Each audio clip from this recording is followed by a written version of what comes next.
The edge of my stun baton was the only thing casting light in the darkness, a pale electric blue that hummed against the oppressive silence of the Meridian Station medical bay. It was 2:47 in the morning, the dead hour of all dead hours, where the air tasted like processed nitrogen, and my only company was the rhythmic whir of the cryo storage units. I'd been walking these same frost-covered corridors for 4 years, a loyal sentinel of the colonial authority protecting vials of serum worth more than my annual salary 100 times over. The silence was broken not by footsteps, but by the soft scrape of metal on ice, a sound that shouldn't exist in a locked sector. My comlink stayed silent. No alerts from the automated sentries, which meant whoever was here knew how to bypass the security grid. I moved carefully, boots finding purchase on the frozen floor. I reached the entrance to Bay 7, the reinforced door that should have been sealed by quantum encryption. It was open, just barely, maybe 5 centimeters. Inside shadows pulled thick enough to drown in.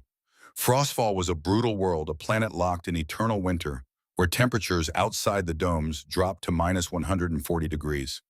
Here in the research station, the cold was more insidious, always present, always waiting to claim whatever warmth you had left. I saw the figure then, too tall to be human, moving between the storage racks with desperate shaking hands. It was a cashier, one of the ice dwellers, one of the creatures we were told burned settlements and killed without mercy. "Stay where you are," I said, my voice cutting through the frozen air like a blade. Protocol was simple: activate the magnetic seal triggers. Alarm, let the security drones handle the intruder. Do not engage. Do not hesitate. But I did hesitate. The intruder wasn't moving like a saboteur. There were no plasma charges, no hacking devices. The figure was frantically searching through a specific rack, hands trembling as they moved from container to container. I raised my baton, the blue glow illuminating the scene. I said, "Freeze. Step away from the storage and show me your hands. Now." The figure went rigid. Slowly, painfully slowly, she turned. She was cashier, her skin a deep crystalline blue that looked like frozen water in the dim light. Ice formations, the mark of her species' adaptation to frostfall, jutted from her shoulders and forearms like natural armor. She was built powerfully, but she looked like she was coming apart at the seams. Her eyes weren't filled with the cold hatred the training manuals warned about. They were bloodshot, rimmed with exhaustion and raw desperation.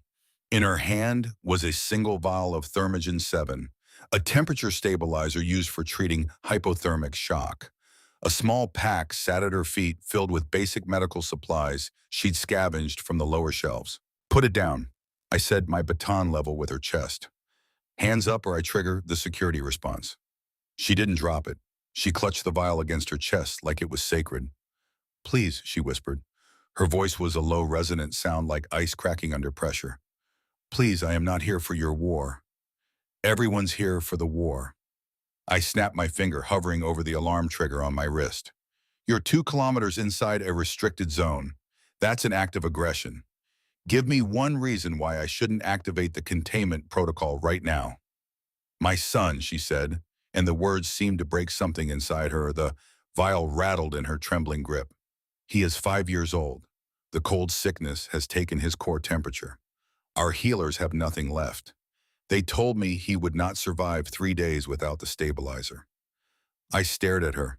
My training screamed that she was lying, that this was manipulation, psychological warfare. Kashir were supposed to be ruthless. They were the shadows in the ice. They didn't have sons.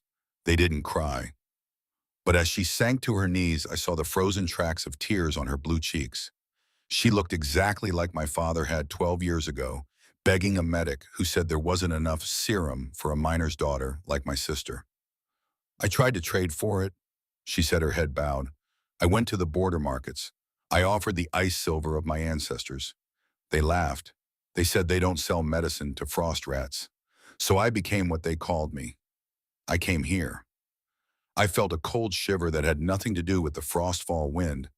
The baton in my hands suddenly felt impossibly heavy. I was looking at a criminal act in progress, a violation of every regulation I'd sworn to uphold. But I was also looking at a mother who had walked through hell because the system had closed its doors on her child. "What's his name?" I asked. The question slipped out before I could stop it. The woman blinked, shocked by the break in my security persona. "Ren," she whispered. His name is Ren. I looked at the vial. I looked at the ice dweller on the floor. I thought about the 4 years of monotonous patrols, the processed food in the mess hall, and the sister whose face I could barely remember because I'd been too busy being a good soldier to save her. "Pick up the pack," I said, my voice barely carrying authority anymore. She stared at me, eyes wide with disbelief. "What? Pick it up," I repeated, lowering the baton. I must be losing my mind. "But if you're going to do this, you're going to do it right. That one vial won't be enough. You need the catalyst too, or the thermogen will crystallize his blood." I turned to the adjacent shelf, my heart screaming that I was committing treason, that this was the end of Marcus Chen. I grabbed a pack of catalysts and shoved them into her bag. "My name is Marcus," I said, not looking at her. "Get out. Use the maintenance tunnel in Sector 3. The sensors are offline for repairs for the next 15 minutes. "Why?" she asked, her voice thick with emotion. "Because someone should have helped my sister," I muttered, finally meeting her eyes. "And no one did. Now move before I change my mind and put you in a cell." She stood clutching the bag. "Lyra," she said. "My name is Lyra Frostborn. I will not forget this Marcus Chen." She vanished into the shadows like a ghost, leaving me alone in the bay with the hum of the machines and the weight of a choice that could never be undone.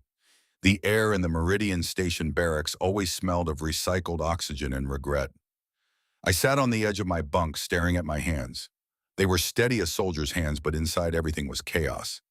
I had just let a cashier walk out of the most secure facility on Frostfall with enough stolen medicine to get me court-martialed and executed before dawn.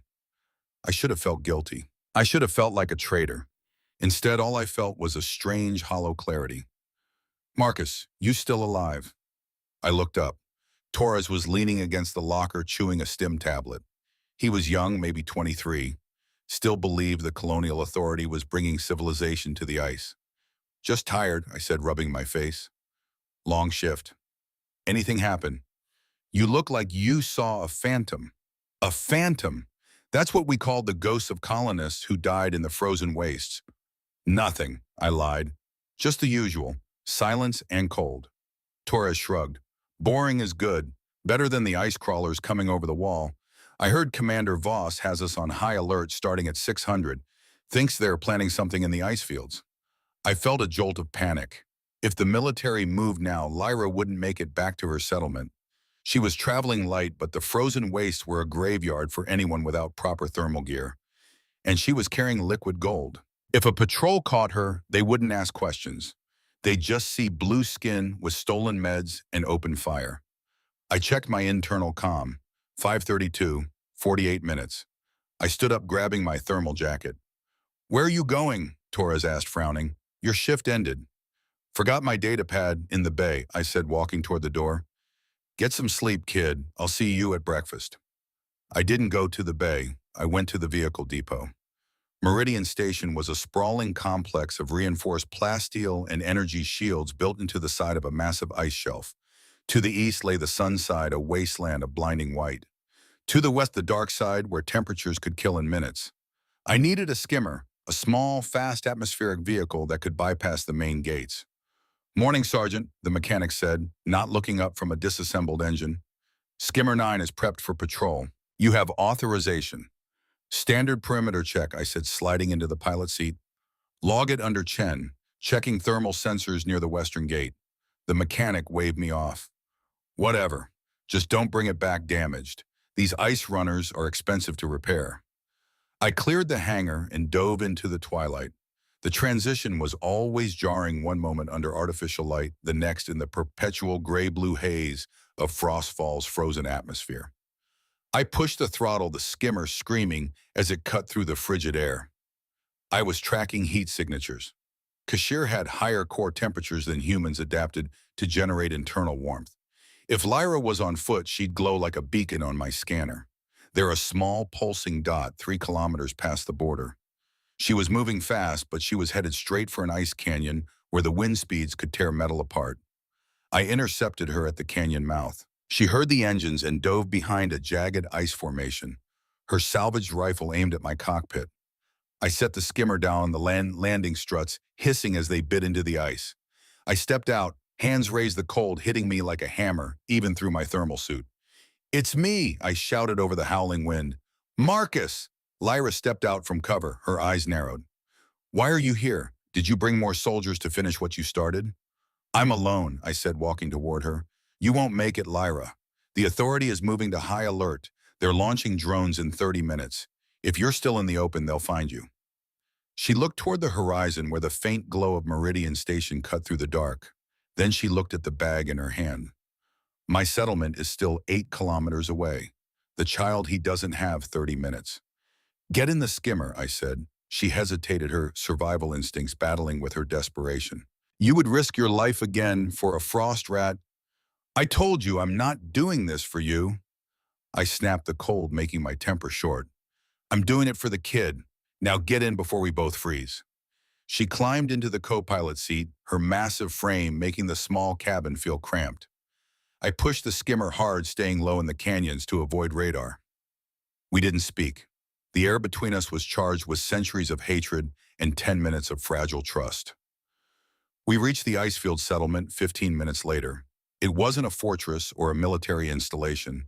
It was a collection of thermal shelters made from scavenged hull plating and thick furs huddled around a geothermal vent. As we landed, dozens of Kashir emerged from the shelters. These weren't the warriors in the propaganda vids. They were elders with frost-scarred skinned mothers carrying bundles of supplies and children with hollow cheeks. They saw my colonial uniform and the air went deathly still. Rifles were raised. Growls echoed through the settlement. "Stand back!" Lyra screamed, jumping out before the skimmer had fully settled. "He is with me." He brought the medicine. An older Kashir, his ice formations shattered, and Dull stepped forward. "You bring a warm blood into our heart, Lyra. Have you lost your mind to the frost?" "He saved me, Torin," she said, her voice fierce. "And he has the medicine. Where is Ren?" The old man looked at me, his eyes filled with bitter, ancient hatred. Then he looked at the medicine bag. "Inside," he said, gesturing to a small shelter at the edge of the vent. "But if the human moves wrong, he dies." I followed Lyra inside. The heat was stifling, smelling of sulfur and crowded bodies. On a bed of furs lay a small boy. He was tiny, his skin a pale, sickly blue, his breathing a wet, struggling rasp that made my chest ache. "Ren," Lyra whispered, kneeling beside him. "I'm here. I have it." The boy didn't open his eyes. He was too far gone. I stepped forward, ignoring the hand Torin placed on his blade. "I'm a field medic," I said. "Or close enough. I know how to calibrate the dosage. Let me help." Lyra looked at me, a silent plea in her eyes. "Please, Marcus." I took the vial and catalyst. My hands were shaking now, not from fear, but from the weight of the moment. If this worked, I was a hero in a world that would hate me for it. If it failed, I was just a traitor who died for nothing. I prepped the injector, the amber fluid shimmering. "It's okay, kid," I whispered, though he couldn't hear me. "Just breathe, just one more breath." I pressed the injector against his arm. The hiss of the pneumatic charge was the loudest sound in the world. "Now we wait," I said, sitting back. The silence in the shelter was crushing.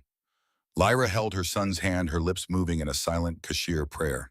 Outside, the wind howled, and I knew that back at Meridian, the sun was rising on a world I no longer belonged to. I had crossed the line. I had broken the code. And as I watched the small boy's chest hitch, then settle into a deeper, steadier rhythm, I realized I'd do it all over again. The silence inside the shelter was a physical weight thick with the smell of geothermal sulfur and desperate hope. I kept my fingers on Ren's wrist, counting the rhythm of his pulse. It was slow, painfully slow, like a clock winding down. Outside, the wind of frostfall screamed against the hull plating of the shelter. A reminder that nature on this planet didn't care who lived or died. It just wanted to freeze everything into permanent stillness. "You should leave," Lyra whispered. She was kneeling beside the furs, her crystalline blue skin looking translucent in the flickering light of the thermal heater.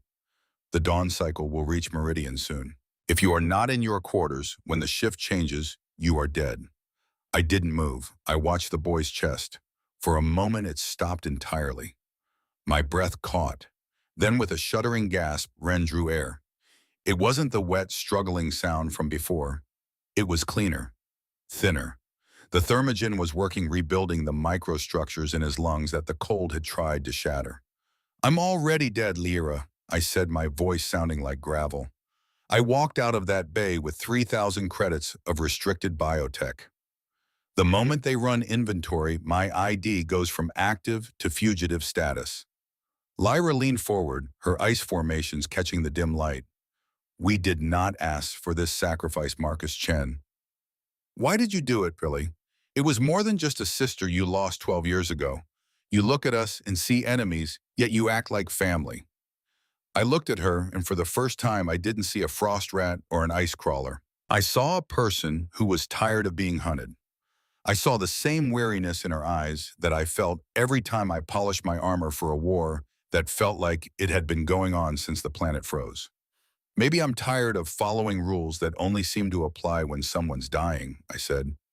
Maybe I finally realized that the line between us and you isn't keeping the world safe, it's just keeping us all alone. I stood up my joints, protesting. How long before they come looking? Lyra and Torrin exchanged a look. The warm bloods will send drones, Torrin said, his voice like grinding ice. They will scan the thermal zones. When they find the settlement, they will not ask questions. They will burn us for harboring a traitor. Then we need to move the settlement. We cannot, Lyra said. The geothermal vent is the only heat source for 100 kilometers. Without it, the children freeze. I thought about the protocols, the security measures, the absolute certainty with which the colonial authority operated. They wouldn't negotiate. They wouldn't spare civilians. They'd see a thermal signature and eliminate it, unless I gave them something else to chase. I need to get back to Meridian, I said. If I can make it to the command center before they lock me out, I can manipulate the patrol routes. Send the drones east instead of west. Buy you time. You would risk capture to protect us. Torrin asked, his milky eyes studying me. I'm not protecting you, I said. I'm protecting him. I looked at Ren, who was sleeping, now his breathing steady and strong. I reached for my thermal jacket, but Lyra caught my arm. Her hand was cold, but her grip was firm. In Kashir culture, she said slowly, there is a concept, Korthesh. It means life bond. When someone saves not just your body, but your purpose for living, you are bound to them. Your survival becomes theirs. I don't want your life, Lyra. I know, she said.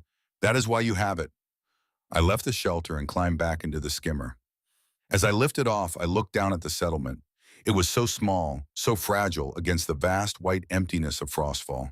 I pushed the throttle and headed back toward Meridian Station, toward the fortress that would either be my salvation or my execution. The transition from the ice fields to the station perimeter was like crossing into hostile territory.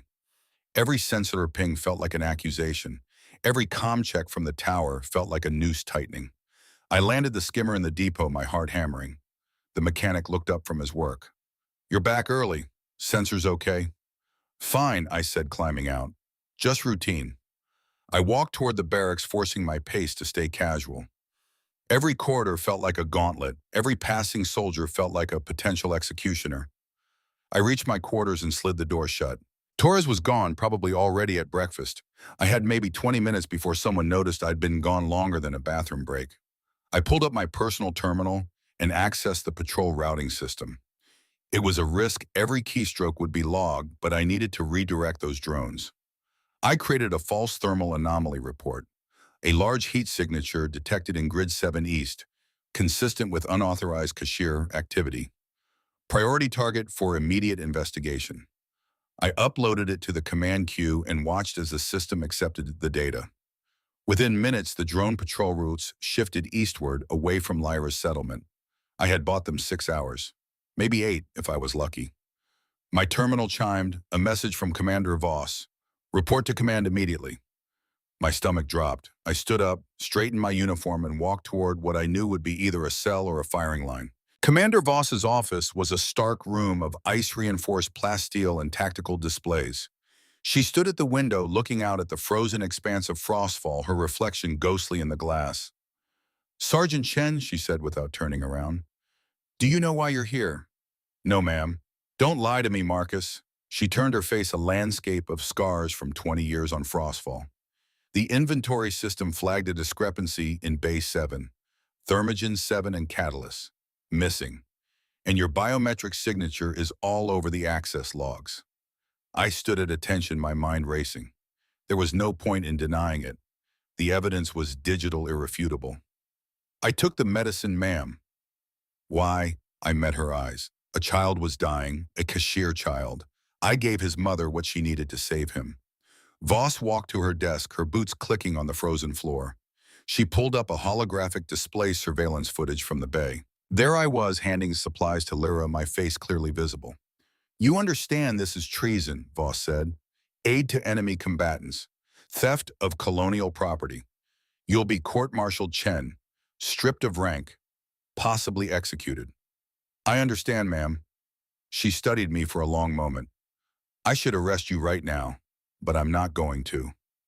I blinked. Ma'am, the drones are already en route to Grid 7 East based on your false report.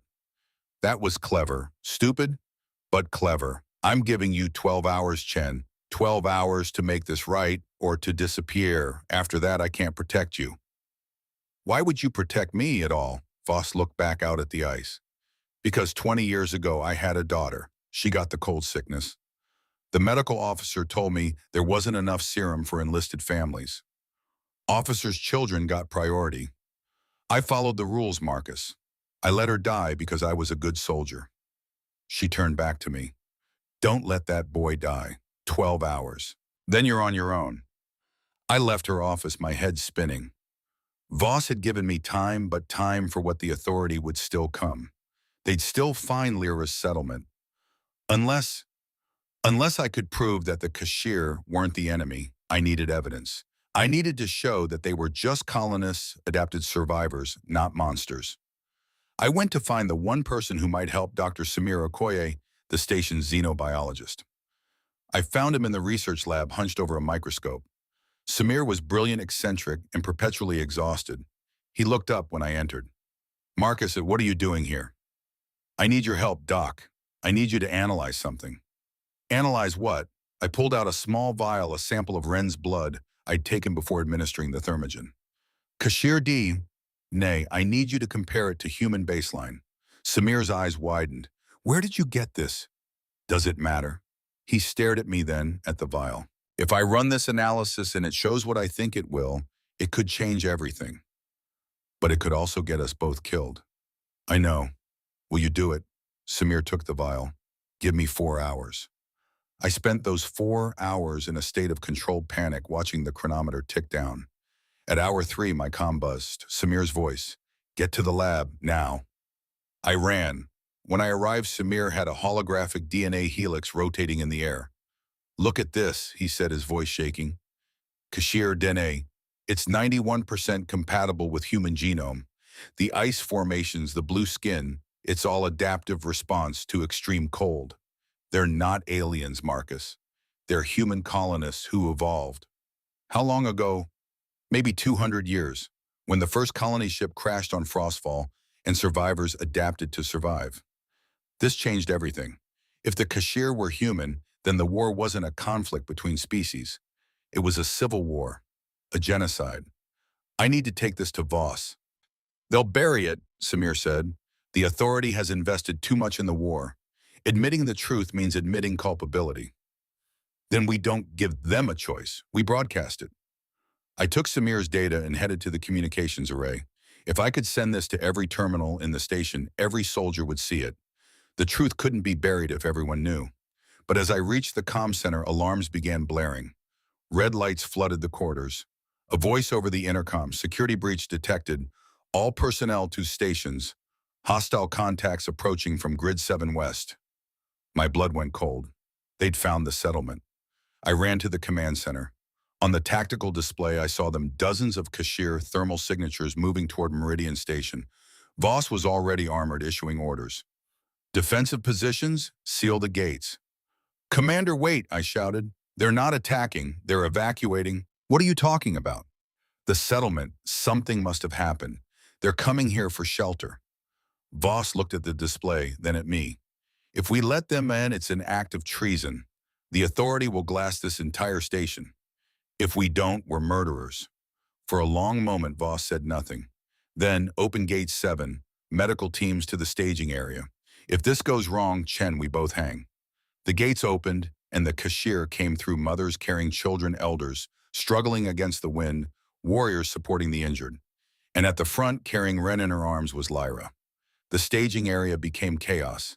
Medical personnel rushed forward with thermal blankets and emergency supplies. Soldiers stood with weapons ready, but uncertain, staring at the cashier refugees who looked more terrified than threatening. I pushed through the crowd and found Lyra. She was clutching Ren, her eyes wild. "What happened?" I asked. "Ice quake," she gasped. "The vent collapsed. The settlement is gone. We had nowhere else to go." Commander Voss approached, her expression unreadable. "How many?" 47, Lyra said. "Mostly children and elders." Voss looked at me, then at the cashier. "Get them to the medical bay, but they stay under guard. If this is a trick—" "It's not a trick," I said. "Commander, I have evidence. Dr. Okoye analyzed their DNA. They're human. Adapted, evolved, but human." Voss stiffened. "What?" I pulled up Samir's data on my portable terminal, showing her the DNA comparison. Her face went pale as she studied the results. "If this is accurate," she whispered. "It is. We haven't been fighting aliens. We've been fighting our own people." For the first time in 20 years, I saw doubt flicker across Voss's face. "This needs to go to Colonial Command. They'll bury it. Then we make sure they can't." Over the next 6 hours, Meridian Station transformed. The cashier were given shelter in the lower levels. Samir ran genetic tests on volunteers, each result confirming the same truth: 91% compatibility.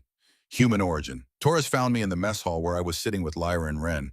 The boy was eating. His color returned, his eyes bright. "Sarge," Torres said quietly, "is it true? Are we?" "Yeah, kid, it's true." He looked at the cashier children playing into the corner, then back at me. "So we've been killing our own people." "That's what the data says." Torres sat down heavily. "What do we do now?" "We tell the truth, and we hope it matters." Commander Voss assembled the entire garrison in the main hall.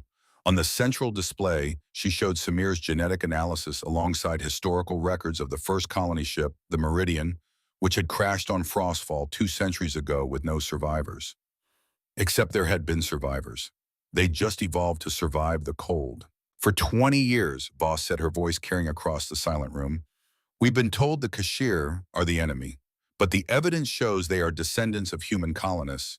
They are us, adapted to this world. The war we've been fighting is a war against ourselves." Murmurs rippled through the crowd. Some soldiers looked angry, others confused, but many looked relieved. "What are your orders, Commander?" someone called out. Voss looked at me, then at Lyra. "We stop fighting. We start building bridges."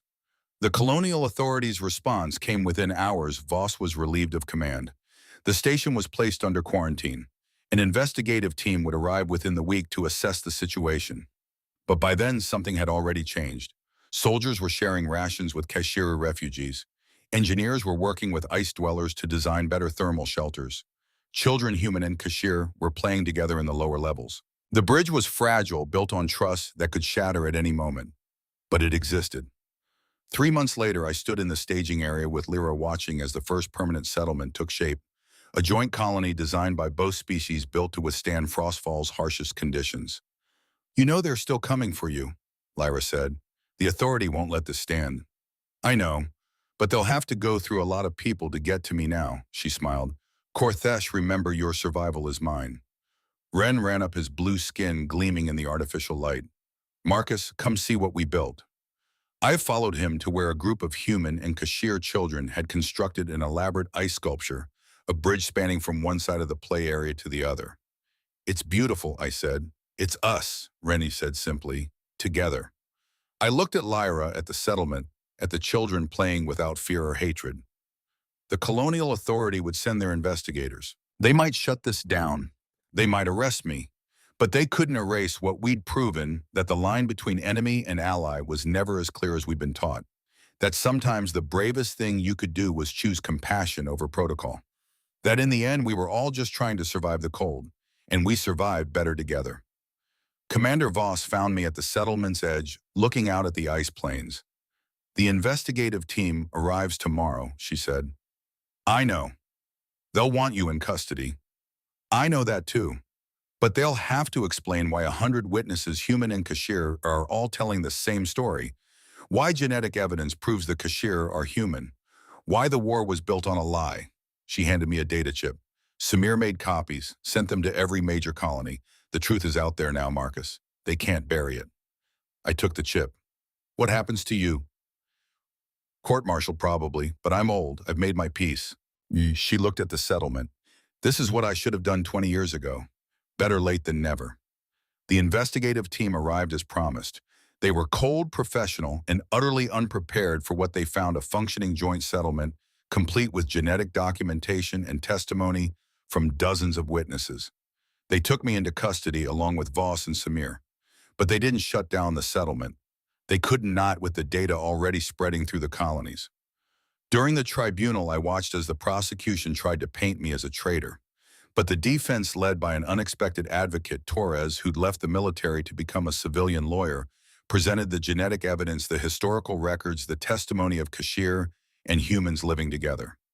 The real treason, Torres argued, was lying to soldiers for 20 years, telling them to kill their own people. Sergeant Chen didn't commit treason. He committed an act of conscience. The tribunal deliberated for 3 days. When they returned, the verdict was guilty of theft and insubordination, but with a recommendation for clemency based on exceptional circumstances. I was dishonorably discharged, stripped of rank, and barred from military service. I walked out a free man. Lyra was waiting outside the courthouse with Ren.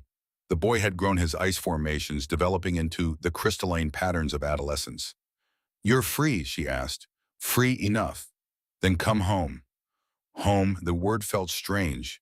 I'd spent 12 years in the military, another 4 on Frostfall. I'd never had a home, just postings and assignments. But as we walked back to the settlement, as I saw humans and Kashir working side by side, children playing without knowing they were supposed to be enemies, I realized that home wasn't a place. It was a choice. A decision to build instead of destroy. To bridge instead of divide. I had made that choice in a frozen medical bay, breaking protocol to save one child. That choice had rippled outward, creating something that shouldn't have existed: peace. 2 years later, I stood in the central plaza of what had become known as Meridian Crossing, named after both the station and the bridge we'd built between species. The settlement had grown to 300 people, evenly split between human and Kashir. Ren, now 7, ran past with a group of friends, 3 human kids and 2 Kashir. They were chasing each other through the ice gardens, their laughter echoing off the thermal domes. Lyra joined me, her ice formations now decorated with carved patterns, a symbol of peace in Kashir culture. "Tomorrow's the anniversary," she said. "I know. 3 years since you gave me that vial. 3 years since everything changed."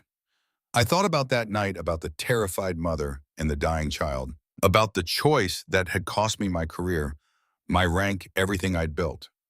"Do you regret it?" Lyra asked. I watched Ren playing healthy and strong. I watched the settlement thriving, proof that cooperation was possible. I watched former enemies working together, building something neither could have built alone. Not for a second. Commander Voss approached me, walking with a cane now. The tribunal had been harsh on her, but she'd refused to leave Frostfall. "Chen, Lyra, council's meeting in 10 minutes. I was on the civilian council now, representing the human settlers. Lyra represented the Kashir. Voss was advisor. Torres was legal counsel. We were building a new system, one where rules served people instead of the other way around. It was messy. It was difficult. There were still people who didn't trust, still incidents of prejudice and fear. But it was working. As I walked to the council meeting, past a wall where someone had painted a mural, a human hand and a Kashir hand clasped together with one word beneath Korthesh: life bond. We had bonded our lives to this dream, this impossible bridge between peoples who were supposed to be enemies. And while bridges could break, while this fragile peace might not last forever, we had proven something crucial: that the choice to help, to heal, to see the person behind the label, that choice mattered. That sometimes breaking a bad rule to follow a better truth was the most courageous thing you could do. That in the frozen heart of Frostfall, warmth could still grow. I entered the council chamber, ready to continue the work of building something that shouldn't exist but did: a future where the cold didn't divide us, where species didn't define us, where one person's choice to show mercy had created ripples that would echo for generations. The war wasn't over. There were still colonial forces that wanted to reclaim Meridian Station, still politicians who called us traitors. But we had something they didn't prove, that another way was possible. And that proof lived in every child who played without hatred, in every family that broke bread together across species lines, in every person who chose connection over division.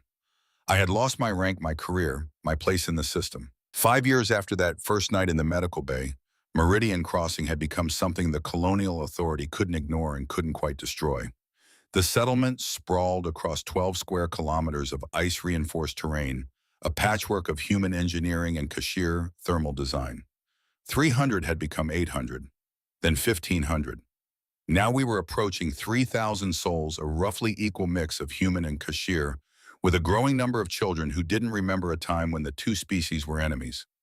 I stood in the observation tower, watching the morning shift change. Workers human and Kashir side by side heading to the geothermal plants, the ice farms, the manufacturing centers. It looked like civilization. It looked like peace. It looked fragile.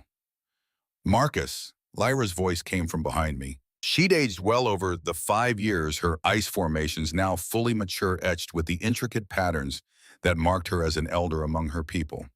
The transport is here. I turned. Through the tower's viewport, I could see the massive Colonial Authority vessel descending through Frostfall's perpetual gray sky. It was bigger than anything we'd seen before, a diplomatic cruiser, which meant someone important was aboard. Right on schedule, I said, checking my chronometer. 3 hours early, actually. They want us nervous. Are you terrified? You same. She managed a slight smile. Torin wants the warriors ready, just in case. No weapons, I said firmly. We went through this in council. The moment we show arms, we're insurgents. We stay civilians. We stay peaceful. Even if they've come to arrest you again, especially then. The transport docked at our primary landing platform. I watched as the ramp extended, and a figure emerged, tall, formal, wearing the deep blue uniform of a Colonial Authority ambassador. Behind them came a security detail, but notably their weapons were holstered. That was something. Commander Voss appeared at my elbow, moving slowly with her cane. Her health had deteriorated over the years, the cold taking its toll, but her mind remained sharp. That's Ambassador Chen Wei. No relation to you, I assume. Common name, I said. What do we know about them? Hardliner. Spent 20 years in the outer colonies establishing order, which is diplomatic speak for crushing resistance. Voss squinted at the viewport. But they came alone, one ship. That's either confidence or a genuine diplomatic mission. Or a scout for something bigger. Always the optimist, Marcus. We met the ambassador in the central plaza, the heart of Meridian Crossing. It had been designed jointly by human architects and Kashir builders, a wide circular space with radiant heating beneath the ice stone floor, surrounded by a mix of human-style buildings and Kashir thermal domes. Children were playing near the fountain, a piece of engineering that somehow kept water liquid at -40 degrees. Human and Kashir kids laughing and shouting in a mix of both languages. Ambassador Chen Wei stopped when they saw them. Their expression was unreadable. Ambassador, I said, extending my hand, welcome to Meridian Crossing. They looked at my hand for a long moment before shaking it. Their grip was cold, professional. Marcus Chen, the man who started a revolution with a stolen vial of medicine. I prefer to think I stopped a war. Semantics. Chen Wei looked around the plaza, their eyes taking in every detail. Impressive. The report suggested something less organized. We've had 5 years to get organized, Voss said, stepping forward. Former Commander Helena Voss, I assume you're here to decide whether to destroy all this? Chen Wei's expression flickered surprise, maybe at the directness. I'm here to assess the situation and report back to the Colonial Council. What happens after that depends on what I find. Then let us show you, Lyra said, moving to stand beside me. Let us show you what's possible when people choose to build instead of burn. Over the next 3 days, we gave Ambassador Chen Wei a complete tour of Meridian Crossing. We showed them the joint council meetings where human and Kashir representatives debated everything from water allocation to education policy. We showed them the medical centers where Dr. Samir Okoye, now Chief Medical Officer, treated both species with equal care. We showed them the schools where children learned both languages, both histories, both cultures. We showed them the genetic research facility where Samir's team had made breakthrough after breakthrough, understanding not just Kashir adaptation, but potential applications for human cold weather survival. We showed them the manufacturing plants that produce thermal gear, now sold to 3 other colonies, generating real economic value. But most importantly, we showed them the people. On the second day, Chen Wei sat in on a council meeting. The topic was housing expansion. We were running out of space and there was debate about whether to build upward using human techniques or outward using Kashir thermal networks. The vertical structures are more efficient, argued David Torres, now head of urban planning. We can house more people in less space, conserve heat better. But they disconnect us from the geothermal sources, countered Kira Frostborn, Lyra's sister and head of Kashir Engineering. Our people need regular access to deep heat. Your buildings trap us. What if we compromise? This from Ren, now 12 years old and serving as a youth council observer. Build vertical, but with thermal channels running through each floor. Best of both methods. The room went quiet. Then Kira smiled. That could work. Torres nodded. I'll run the models. Chen Wei watched this exchange with an expression I couldn't quite read. That evening, I found the ambassador standing at the edge of the settlement, looking out at the ice plains where the wind never stopped. It's beautiful in its way, Chen Wei said without turning. Terrible, but beautiful. It's home, I said, joining them at the railing. You know what's going to happen when I file my report. Tell me. Chen Wei turned to face me. In the dim light, they looked tired. The hardliners will want this place destroyed. They'll say you're a threat, that this integration is dangerous precedent, that if one colony can defy the authority, others will follow. And the others will want to study you, turn you into a laboratory, control every aspect of how this experiment proceeds. They paused. Either way, you lose autonomy. Unless I give them a third option. Chen Wei pulled out a data pad. I've been authorized to offer you a choice. Meridian Cruding becomes an official colony protectorate. You get self-governance protection from external threats and trade agreements with the authority. In exchange, you accept a small authority presence, advisors, not military, and you agree to share your research and techniques. I studied their face. What's the catch? You have to prove it's sustainable. The council wants a 10-year review. If Meridian Crossing is still functional, still peaceful, still economically viable in 10 years, the protectorate becomes permanent. If it fails, they didn't finish the sentence. And if we refuse the offer, then I file a report saying you're a rogue settlement in violation of colonial law. They'll send ships to evacuate the human population and relocate the Kashir to designated zones. This place gets dismantled. Chen Wei looked back at the settlement. You've built something remarkable here, Marcus. Don't let pride destroy it. I called an emergency council session that night. The debate raged for 6 hours. It's a trap, Torren argued. They want to control us. Put their advisors in our councils, dictate our policies. We become puppets. We become protected, countered Voss. Right now we exist in a legal gray zone. One aggressive commander, one colonial hardliner, looking to make a name, and we're finished. This agreement gives us legitimacy. At what cost? Asked Kira. We've built this place on the principle of true equality. The moment we let the authority in, that balance shifts. The balance shifts if we're all dead, Torres said bluntly. Look, I hate this as much as anyone, but we have to be realistic. We're 1,500 people on a ball of ice. They're a multi-system government with unlimited resources. We can't win by saying no. Lyra had been quiet through most of the debate. Now she stood. Marcus, you've been silent. What do you think? All eyes turned to me. I looked around the chamber at faces human and Kashir, young and old faces that trusted me to help make this decision. I think, I said slowly, that we've spent 5 years proving something. We've proven that cooperation works, that integration works, that the old divisions were built on lies. I paused. But we've been doing it in isolation, protected by distance and bureaucracy and the fact that we weren't important enough to care about. That's changed. We're important now. People are watching. I stood and walked to the center of the chamber. If we take this deal, we're acknowledging that we need the authority, that we can't do this alone. Some will see that as weakness. But if we refuse, I continued, we're gambling that they'll just leave us alone, That they won't send ships, won't shut us down, won't destroy everything we've built. And I don't think that's a gamble we can afford.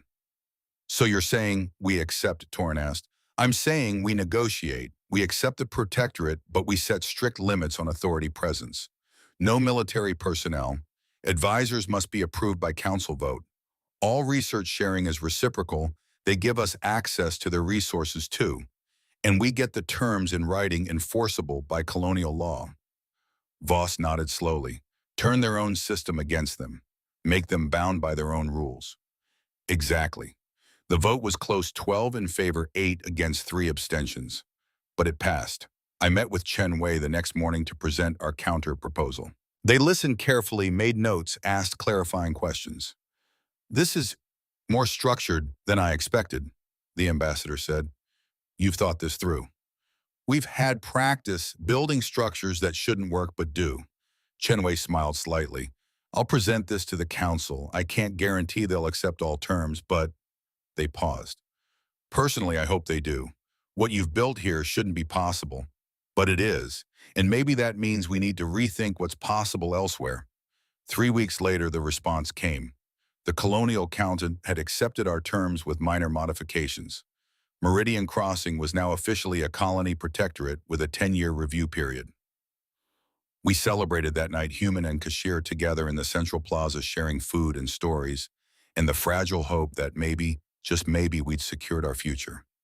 But the real test came 6 months later. I was in the geothermal plant reviewing expansion plans with Kira when the alarms went off.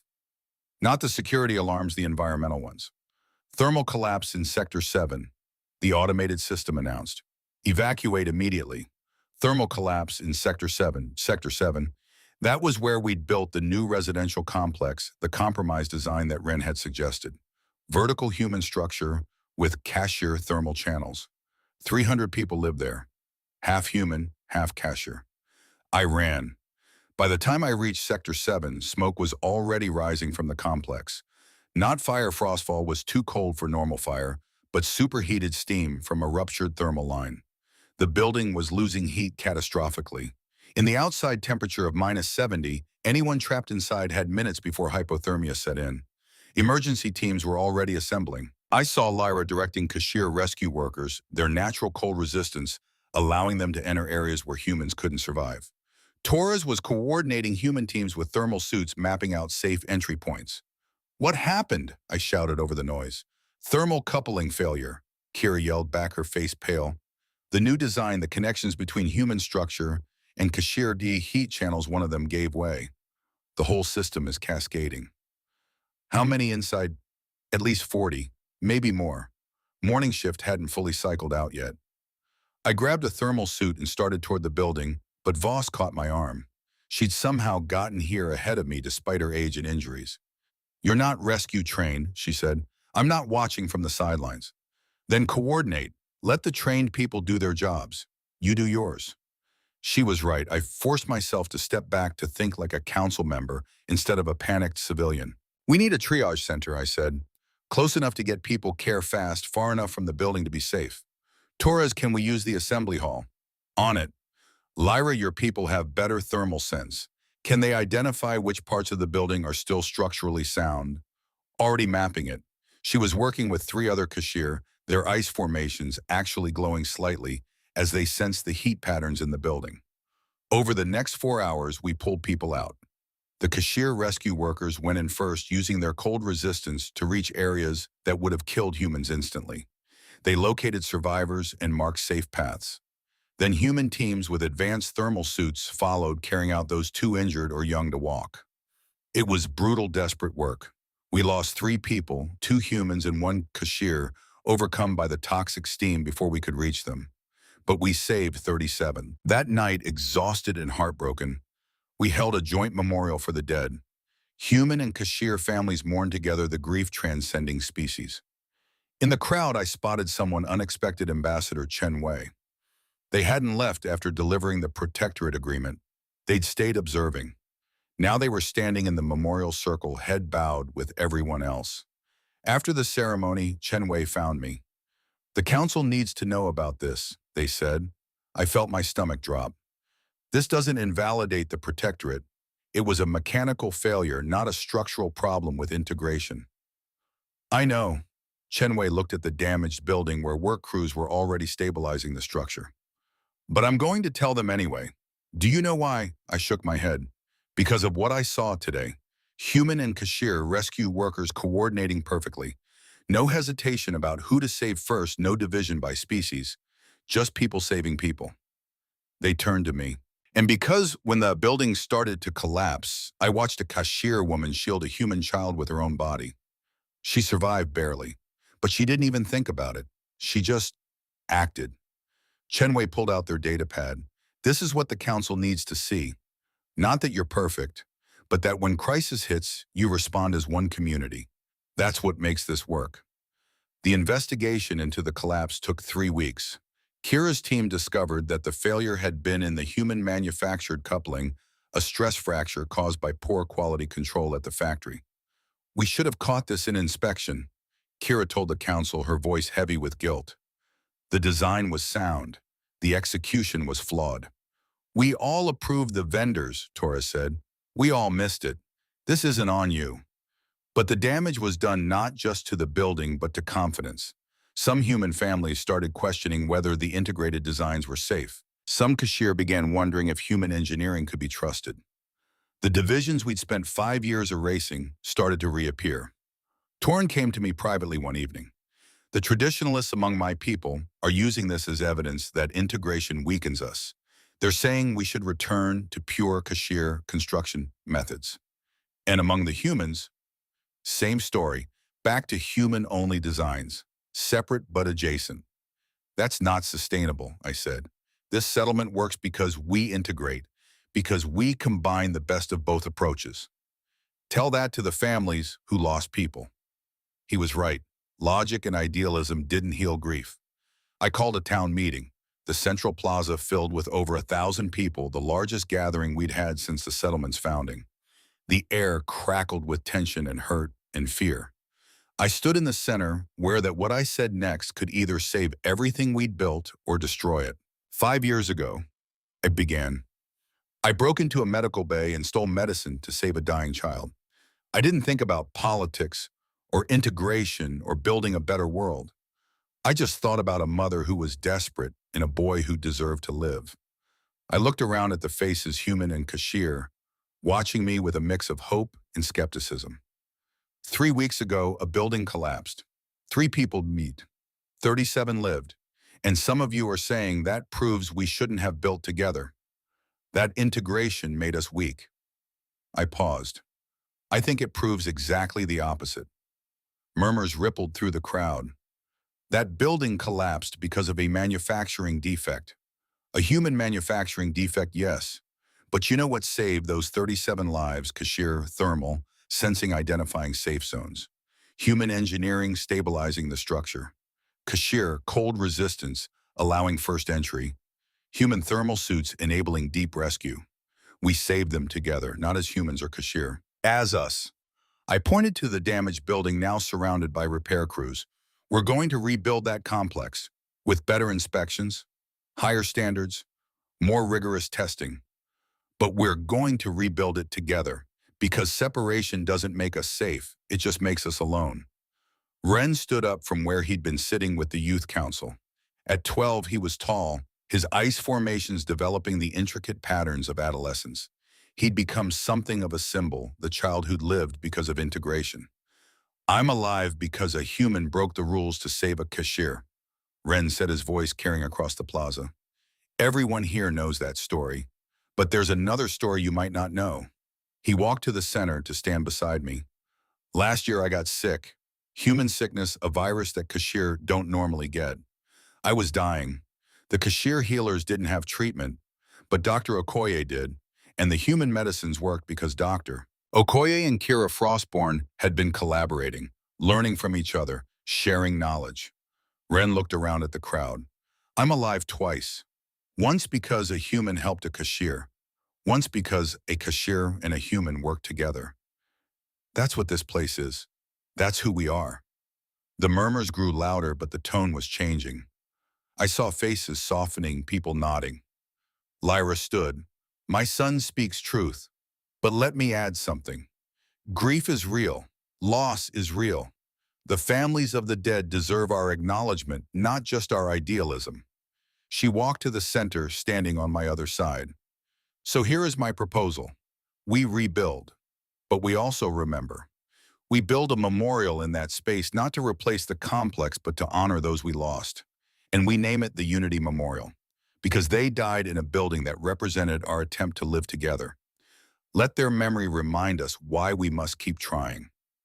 The vote was overwhelming. The Unity Memorial was built over the next 3 months, a beautiful structure combining human and Kashir architectural traditions. 3 columns of ice and steel intertwined with the names of the dead etched in both languages. It became the heart of the settlement. People gathered there to remember, to reflect, to renew their commitment to making this impossible dream work. Ambassador Chen Wei attended the dedication ceremony. Afterward, they pulled me aside. The 10-year review, they said. I'm recommending we shorten it to 5 years. My heart sank. You're cutting our time. I'm accelerating your success. Chen Wei smiled. You've proven more in 5 years than most colonies prove in 50. The council is prepared to offer permanent protectorate status with one condition. What condition? That you help establish integration protocols for other colonies. Share your methods, train others, become a model. They paused. The colonial authority wants to replicate what you've built here, officially. I stared at them. You're serious. Dead serious. There are 17 colonies with Kashir populations. Currently, they're segregated, separate zones, minimal interaction. But the genetic evidence can't be ignored anymore. The Kashir are human, which means we've been enforcing apartheid for 2 centuries. Chen Wei's expression hardened.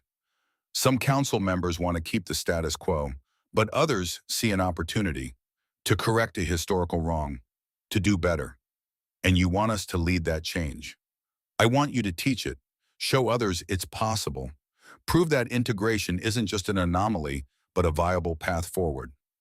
It was overwhelming. We'd spent 5 years just trying to survive, to prove our right to exist. Now they wanted us to transform the entire colonial structure. But as I looked around at the Unity Memorial, at the settlement we'd built, at the children playing without hatred, I realized this was always where we were heading. You can't build a bridge and expect only one person to cross it. We'll need resources, I said, training facilities, support for establishing councils in other settlements, protection for those who resist. You'll have it, within limits. This is still colonial bureaucracy after all. Chen Wei extended their hand. So, do we have an agreement? I thought about that night 5 years ago, about Lyra desperate in the medical bay, about Ren struggling to breathe, about the choice I'd made to break the rules because they were wrong. That choice had rippled outward, creating waves I never imagined. Now those waves were about to become a tide. I shook Chen Wei's hand. We have an agreement. Over the next year, Meridian Crossing became something entirely new. Not just a settlement, but a training center. Teams from other colonies came to study our methods. Some were skeptical, some were hostile, but some were genuinely eager to learn. We taught them about joint councils, about integrated education, about the 1,000 small ways we'd learned to bridge the gap between human and Kashir culture. It wasn't always successful. 2 colonies tried integration and failed within months, reverting to segregation.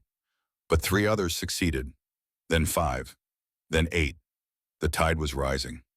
On the 6th anniversary of that night in the medical bay, I stood in the observation tower with Lyra, watching as a new transport arrived. More trainees from another colony coming to learn how to build bridges. Do you ever regret it? Lyra asked. That first choice. I thought about everything that had flowed from that moment. The struggles, the losses, the endless, exhausting work of proving that integration could work. But I also thought about Ren, now 13, and serving on the youth council, about the 1,500 children growing up without hatred, about the 8 colonies now attempting what we'd proven possible. Not for a second, I said. Lyra smiled. Good, because we have 17 more colonies on the waiting list. This isn't getting easier. No, I agreed, but it's getting bigger, and maybe that's better. Down in the plaza, I could see Ren teaching a group of young Kashir and human children some kind of game. They were laughing, shouting in a mix of languages, completely unconscious of the barriers their parents' generation had fought to overcome. That was the real victory. Not that we'd built a settlement, but that we'd built a future where the walls came down naturally, where integration wasn't a political stance, but simply the way life worked. Commander Voss joins us in the tower, moving slower now, but still sharp. Ambassador Chen Wei just sent word. The Colonial Council has voted. Meridian Crossing is now a permanent protectorate. No review period, no conditions. We're official. I felt a weight lift that I hadn't realized I'd been carrying. We did it. You did it, Voss corrected. That night in the medical bay. That choice, everything came from that. No, I said, looking at Lyra at the settlement beyond. We did it, all of us. Every person who chose to build instead of burn. Every person who looked past the divisions and saw the humanity underneath. Lyra put a hand on my shoulder. Korthesh, she said softly, life bond. Your survival is ours. Our survival is yours. It had been a vow from one mother to one soldier. Now it was the foundation of a civilization. As the sun set over Frostfall, or rather as the perpetual twilight deepened to its evening shade, I thought about rules and systems and the courage it took to break them when they were wrong. I thought about a 5-year-old boy who would have died if I'd followed protocol. I thought about the 3,000 people who now lived in a place that shouldn't exist. And I thought about the future, the expanding future, the rippling future, where maybe, just maybe, we could prove that the old divisions weren't inevitable, that peace was possible, that mercy mattered, that in the end we were all just trying to survive the cold, and we survived better together.